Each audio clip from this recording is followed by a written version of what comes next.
Investments in the securities are subject to market risk. We are not SEBI registered and information covered in the video is just for the educational purpose. हाय, हम में से कई सारे investors ने ऐसे articles पढ़े होंगे कि चाइना हमारी फूड सप्लाई चेन को टारगेट कर रहा है। इनफैक्ट और भी कई सारी इंडस्ट्रीज को टारगेट कर रहा है। तो इस तरह की जो डेवलपमेंट्स होती हैं एक्चुअल में वो कुछ इंडस्ट्रीज के लिए अपॉर्चुनिटीज के नए डोर्स भी ओपन करती हैं। फ्रेंड्स, हम में से जो इन्वेस्टर्स लास्ट के 4-5 ईयर से मार्केट में इन्वेस्टेड हैं तो उन सबको पता होगा कि 2021 एक ऐसा टाइम था जब केमिकल सेक्टर लगातार नया हाई बना रहा था। इन्वेस्टर्स के पोर्टफोलियो में मैक्सिमम एलोकेशन केमिकल सेक्टर का था। एक्चुअल में वो एक ऐसा टाइम था जब वैल्यूएशन बबल बना रहा था एंड उसके बाद 3.5 इयर्स करेक्शन एंड कंसोलिडेशन में ही निकल चुके हैं। कुछ बिजनेसेस हैं जिन्होंने इस दौरान अच्छा परफॉर्म भी किया है। ऑफ कोर्स उनके ऊपर भी हम बात करेंगे। होता क्या है कि ज्यादातर इन्वेस्टर्स ज्यादातर सेक्टर्स में इसी तरह से इन्वेस्ट करते हैं। कहने का मतलब ये है कि उनका मैक्सिमम एलोकेशन उन सेक्टर्स में होता है, यहां पर बबल बन रहा होता है। तो अभी जो टाइम चल रहा है एंड जो डेवलपमेंट्स हो रही हैं, क्या केमिकल सेक्टर में फिर से ग्रोथ आ सकती है? आ सकती है तो किन सेगमेंट्स में आ सकती है?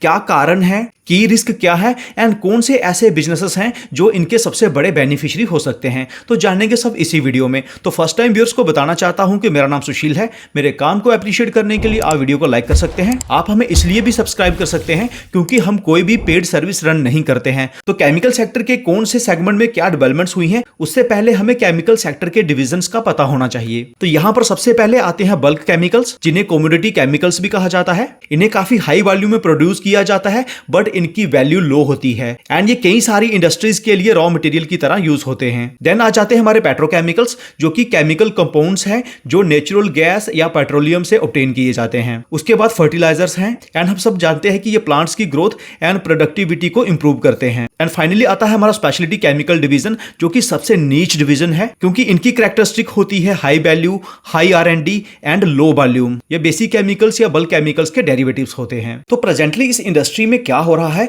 उसे जानने से पहले हमें यह समझना होगा कि केमिकल सेक्टर में जो लास्ट बुल रन आया था, यहां पर बिजनेसेस 10x, 20x या 40x तक ग्रो किए थे। उस टाइम क्या हुआ था? तो शुरुआत होती है जब चाइना में मैन्युफैक्चरिंग ग्लोबली हाईएस्ट पेस पर हो रही होती है। चाइना ने वर्ल्ड फैक्ट्री बनने के लिए रेगुलेटरी नॉर्म्स को भी काफी लूज रखा गया था, जिसके चलते कई सारे प्रोडक्शन प्लांट्स इवन जो कि हार्मफुल टॉक्सिन्स रिलीज करते हैं उन्हें भी रेजिडेंशियल एरिया में या उनके आसपास बड़े स्केल पर डेवलप किया गया। लेकिन 2014 के अराउंड जब चाइना की मेजॉरिटी सिटीज में पॉल्यूशन डेंजरस लेवल पर पहुंचता है तो गवर्नमेंट तो ऑलरेडी एक्शन में आ ही चुकी थी, लेकिन इस दौरान पब्लिक से भी आवाजें आने लगी थी बढ़ते हुए पॉल्यूशन के अगेंस्ट। 2015 में ही चाइना सेंट्रल टेलीविजन के फॉर्मर जर्नलिस्ट द्वारा एक डॉक्यूमेंट्री भी रिलीज की जाती है with title under the dome, जो कि चाइना की अलार्मिंग एयर पोल्यूशन पर बेस्ड थी। इस डॉक्यूमेंट्री को फॉर्मर जर्नलिस्ट ने उस टाइम पर रिलीज किया जब उनकी इन्फेंट डॉटर को ट्यूमर डिटेक्ट होता है, जिसका प्रोबेबल रीजन पॉल्यूशन होता है। टेंसेंट पर इसे सिर्फ 3 दिनों में 150 मिलियन टाइम्स देखा जाता है एंड चाइनीज गवर्नमेंट उसे क्विकली बैन भी कर देती है। बट स्पार्क तो ऑलरेडी जल चुका था। तो उसके बाद चाइनीज गवर्नमेंट पॉल्यूशन को कर्ब करने के लिए कुछ ऐसे रेगुलेटरी नॉर्म्स लेकर आते हैं जिसके चलते 2017 में 40% ऑफ मैन्युफैक्चरिंग फैसिलिटीज को टेम्पररीली क्लोज कर दिया जाता है। According to Crisil 80% of manufacturing facilities को फाइन पे करना पड़ता है। छोटे प्लांट्स को इमीडिएटली केमिकल प्लांट्स में शिफ्ट करने के ऑर्डर्स दिए जाते हैं एंड जो बिगर प्लांट्स हैं उन्हें भी टाइमलाइन दी जाती है कि बाय 2025 उन्हें केमिकल पार्क्स में शिफ्ट हो जाना है। चाइनीज केमिकल मैन्युफैक्चरर्स के बिजनेस में तो डेंट लगा ही था, इसके साथ उनकी प्रोडक्शन कॉस्ट भी बढ़ जाती है क्योंकि अब उन्हें ज्यादा कंप्लायंसेस को फॉलो करना पड़ रहा है। इससे क्या होता है कि इंडियन कंपनीज जो कि ऑलरेडी एमिशन नॉर्म्स को कंप्लाई कर रही होती हैं, वो इस अपॉर्चुनिटी को ग्रैब करती है एंड मैसिव ग्रोथ देखने को मिलती है उनके बिजनेस में। लेकिन लास्ट के 4 सालों में क्या हुआ है कि ग्लोबली डिमांड भी वीक हुई है। इनफैक्ट चाइना में भी डिमांड वीक हुई है केमिकल्स की, जिससे ग्लोबली केमिकल्स की ओवर सप्लाई हुई, जिसका इंपैक्ट हमें इंडियन केमिकल कंपनीज पर भी देखने को मिला। लेकिन लास्ट के कुछ मंथ्स से हमें ऐसे आर्टिकल्स देखने को मिल रहे हैं यहां पर चाइना हमारी अलग अलग इंडस्ट्रीज को टारगेट कर रहा है,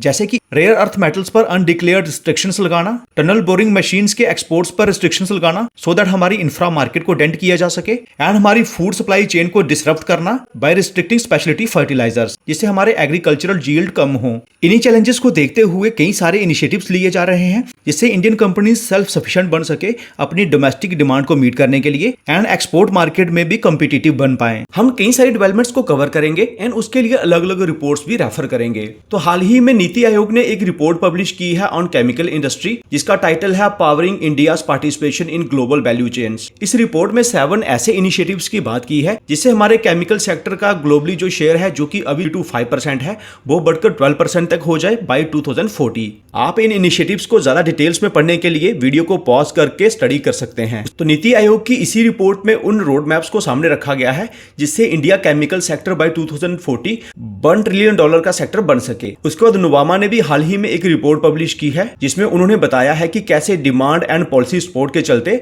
फाइनेंशियल ईयर 26 में केमिकल सेक्टर अच्छे से ग्रो कर सकता है। एंड फाइनेंशियल ईयर 26 अभी चल रहा है। नुवामा का कहना है कि जो ग्रोथ है it would be largely driven by improving demand trends, strategic capital expenditure and potentially better pricing. And government के जो इनिशिएटिव्स हैं जैसे कि PLI, मेक इन इंडिया, ये भी सेक्टर की ग्रोथ में हेल्प कर रहे हैं। तो नुवामा की इस रिपोर्ट में ये बात की जा रही है कि कैसे कुछ प्लेयर्स लिथियम सॉल्ट टेक्नोलॉजी पर काम कर रहे हैं थ्रू जॉइंट वेंचर्स, जिससे वो अपने आप को credible non Chinese supplier establish कर सकते हैं in global market. Then agrochemical market की बात की जा रही है एंड इसमें डबल डिजिट ग्रोथ एक्सपेक्ट की जा रही है। जब मैं सारे सब सेगमेंट्स को कंसोलिडेट करूंगा, इन्हें भी उसी में इंक्लूड कर दूंगा। उसके बाद मैकिंसी एंड कंपनी ने भी एक रिपोर्ट पब्लिश की है under the title building resilience for global leadership, the path forward of India's chemical industry. And इस रिपोर्ट में भी यही कहा है कि इंडिया की जो केमिकल इंडस्ट्री है it is on track to surpass $1 trillion by 2040। And इस रिपोर्ट में यह मेंशन किया गया है कि इंडिया अपने आप को केमिकल इंडस्ट्री का ग्लोबल हब बनाने के बहुत ही करीब है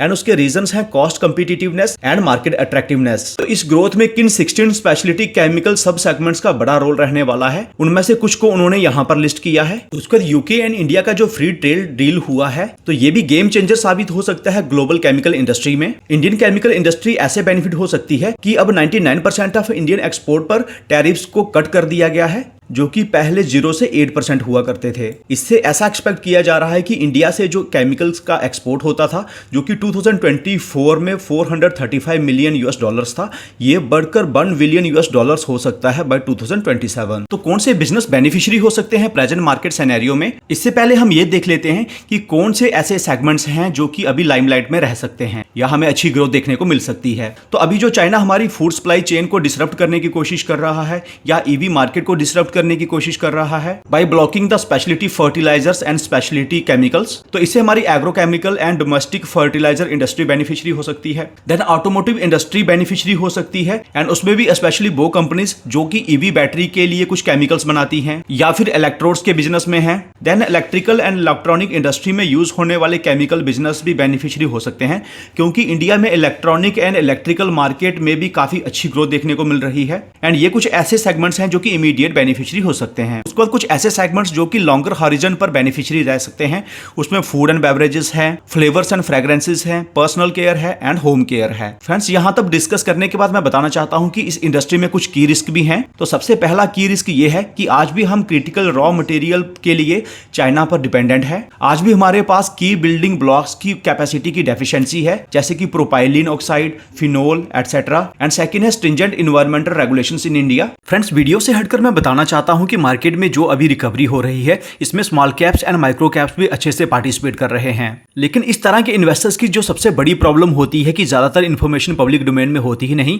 तो जो प्लेटफॉर्म उसका सोल्यूशन लेकर आया है वो 90 डेज के लिए अपने सारे प्रीमियम फीचर्स को फ्री में भी ऑफर कर रहा है। तो प्लेटफॉर्म का नाम है सोवरिन। तो यहाँ पर अगर हम डिस्कवरी सेक्शन में जाएं तो यहाँ हमें अलग अलग बकेट्स के अंदर अलग अलग क्राइटेरिया के बेसिस पर सिलेक्ट किए हुए small caps and micro caps मिल जाएंगे। हम प्रमोटर बाइंग वाली बकेट को स्टडी कर सकते हैं एंड देख सकते हैं कि कहां पर प्रमोटर्स अपनी ही कंपनीज के शेयर्स खरीद रहे हैं। क्लिक करके हम ज्यादा इंफॉर्मेशन भी देख सकते हैं। इसके अलावा हम ऑर्डर बुक वाली बकेट को स्टडी कर सकते हैं, रेवेन्यू गाइडेंस वाली बकेट को स्टडी कर सकते हैं, या फिर सेक्टर के बेसिस पर बनाई हुई बकेट्स को स्टडी कर सकते हैं, या फिर इंपॉर्टेंट बकेट्स में जाकर हम स्टार इन्वेस्टर्स में देख सकते हैं कि बड़े इन्वेस्टर्स किन small caps and micro caps में अपनी होल्डिंग को बढ़ा रहे हैं। प्राइम सेक्शन इज बनना में फेवरेट। यहाँ पर अलग अलग कंपनीज के ऊपर प्राइम आर्टिकल्स देखने को मिल जाते हैं एंड यहीं पर हमें प्रमोटर्स के इंटरव्यूज मिल जाते हैं। टाइम सेक्शन में रात के 8 बजे दिन भर के सारे अपडेट्स मिल जाते हैं जो कि specially small caps and micro caps में हुए होते हैं। आईपीओस में डिसीजन मेकिंग के लिए हम आईपीओ सेक्शन को यूज कर सकते हैं। Pulse section is also very important and knowledge को इनहेंस करने के लिए नॉलेज एंड लर्न सेक्शन को यूज कर सकते हैं जो कि हमेशा फ्री भी रहते हैं। सारे प्रीमियम फीचर्स के एक्सेस के प्राइसेस आपके सामने ये रहे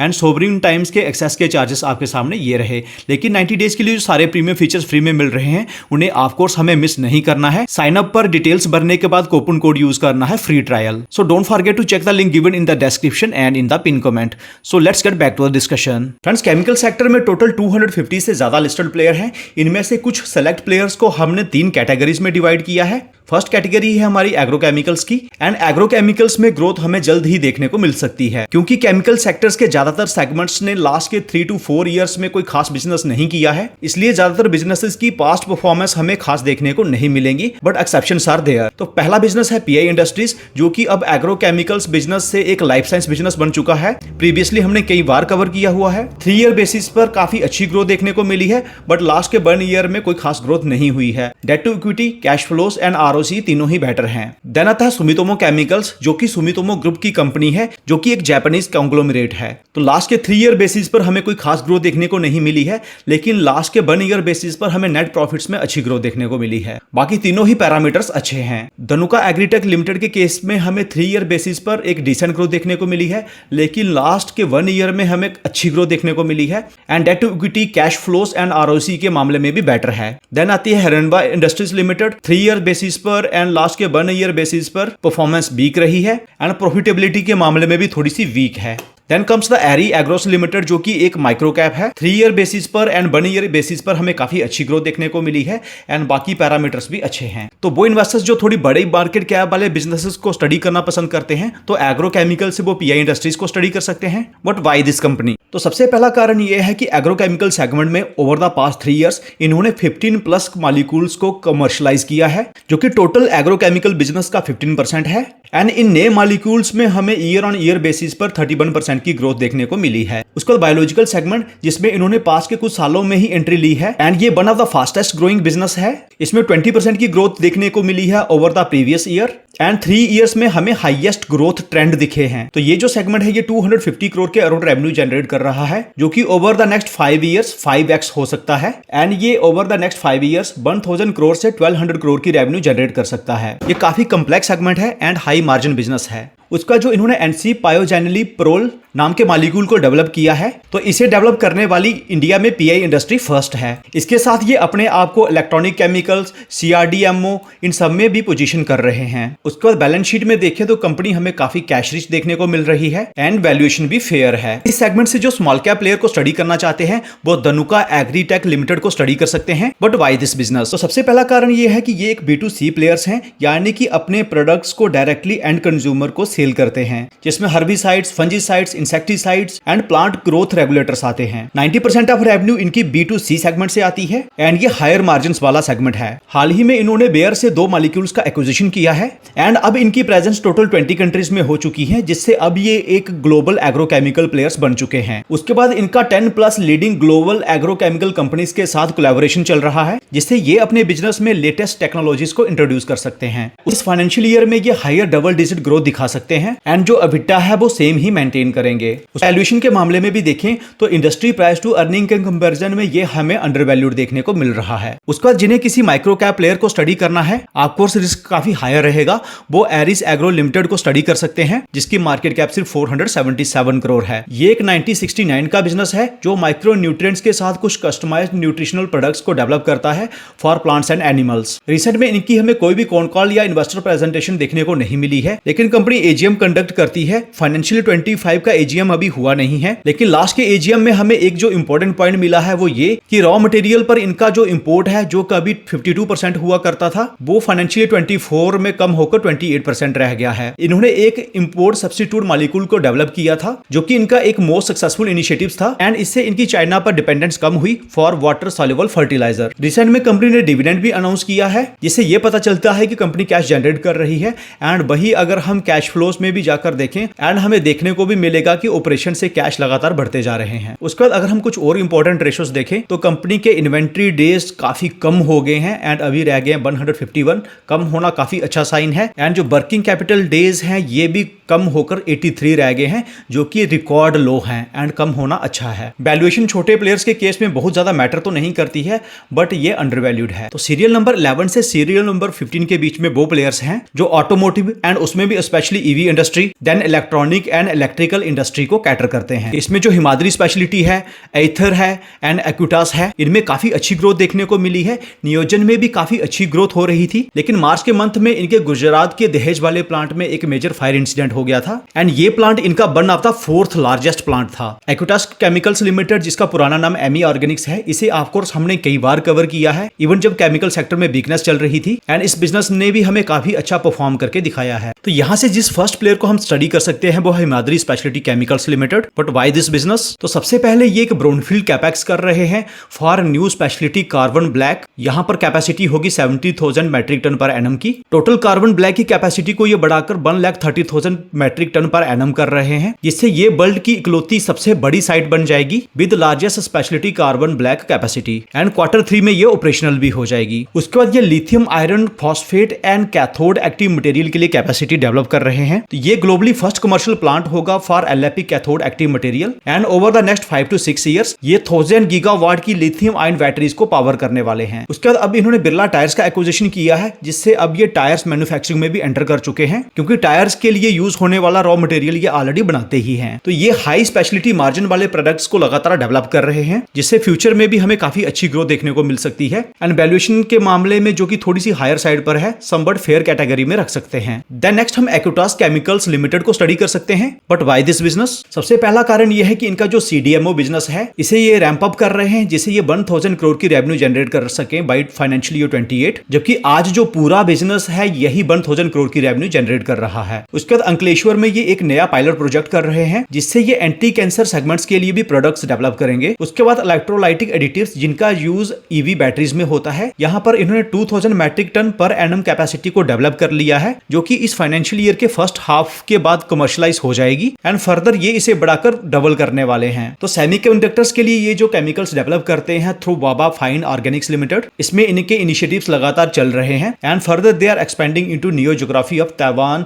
कोरिया एंड जापान। तो आने वाले कुछ सालों में इस सेगमेंट से भी रेवेन्यू आ सकती है। एंड उसके बाद ग्रोथ गाइडेंस की बात करें तो इस फाइनेंशियल ईयर में 25% की रेवेन्यू ग्रोथ को टारगेट कर रहे हैं एंड इस ग्रोथ को ये लास्ट के 15 ईयर से अचीव भी कर रहे हैं। तो कंपनी की वैल्यूएशन को देखें तो इंडस्ट्री पॉइंट ऑफ व्यू से हमें थोड़ा ओवरवैल्यूड देखने को मिलेगा, लेकिन 3 इयर्स का अगर हम प्राइस टू अर्निंग का चार्ट देखें या 5 इयर्स का इसका अगर हम प्राइस टू अर्निंग का चार्ट देखें तो ये अपने मीडियन PE के अराउंड है। तो इस बिजनेस को भी हम फर्दर स्टडी कर सकते हैं। उसके बाद नियोजन केमिकल्स के बिजनेस में कितना पोटेंशियल है वो भी हम बता देते हैं। इनकी जो दहेज वाली फैसिलिटी में फायर का इंसिडेंट हुआ था, इसका इंश्योरेंस कवर है both for asset damage and business interruption. Total 334.60 crore का इंश्योरेंस क्लेम मिलेगा, जिसमें से 50 करोड़ इन्हें जस्ट मिले हैं। इस फायर इंसिडेंट के बाद इन्होंने फाइनेंशियल ईयर 26 की रेवेन्यू को रिवाइज किया है एंड वो किया है 775 से 850 करोड़, जो कि सेम ही रेवेन्यू है जो कि फाइनेंशियल ईयर 25 में हुई थी। बट बिजनेस में कुछ ऐसी डेवलपमेंट्स हो रही हैं जिससे फाइनेंशियल ईयर 27 में ये 2000 करोड़ की रेवेन्यू जनरेट कर सकते हैं, जो कि फाइनेंशियल ईयर 25 की रेवेन्यू के कंपैरिजन में क्लोज टू 3x है।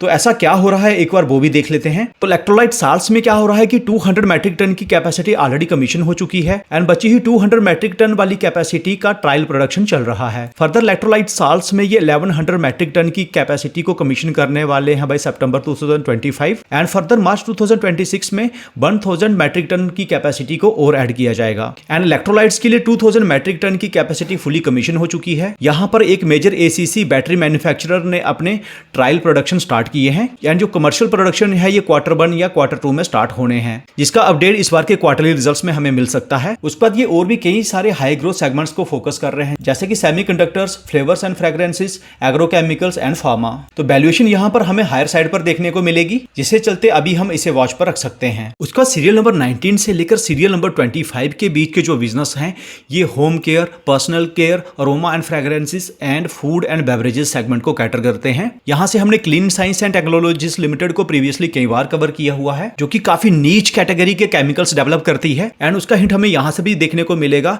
कि कंपनी कितनी हाई प्रॉफिटेबिलिटी मेंटेन कर रही है। ROC 27.2 हुई है, रिटर्न ऑन इक्विटी 20.2% है एंड कंपनी 40% से भी ज्यादा के प्रॉफिट मार्जिन मेंटेन कर रही है एंड इसी के चलते जो वैल्यूएशन है ये हायर साइड पर है। उसके बाद फाइन ऑर्गेनिक्स लिमिटेड है, ये ओलियो केमिकल्स में one of the market leader है, जिनका use home care, personal care and food and beverages में होता है। Then then comes the speciality chemicals limited, and ये भी काफी नीच कैटेगरी के केमिकल्स बनाती है जो कि अरोमा एंड फ्रेग्रेंस सेगमेंट को कैटर करते हैं। तो ये बिजनेस काफी अच्छे से ग्रो किया है over the last 3 years and over the last 1 year. तो ये जो सेगमेंट है यहाँ पर ग्रोथ ऑफकोर्स काफी लंबे समय तक रहेगी, क्योंकि जिन इंडस्ट्रीज को ये कैटर करता है ऐसा नहीं है कि ये इंडस्ट्रीज कोई नई नहीं है, मींस ये सस्टेनेबल ग्रोथ वाली इंडस्ट्रीज को कैटर करते हैं। तो डिस्कस किए गए बिजनेसेस में से अगर हमें एक ही बड़े साइज के प्लेयर को फर्दर स्टडी करना हो तो या तो हम पीआई इंडस्ट्रीज को स्टडी कर सकते हैं एंड या फिर हम हिमाद्री स्पेशलिटी केमिकल्स को स्टडी कर सकते हैं। तो वो इन्वेस्टर्स जो थोड़ी छोटी मार्केट कैप वाले प्लेयर्स को स्टडी करना पसंद करते हैं वो धनुका एग्रीटेक लिमिटेड को स्टडी कर सकते हैं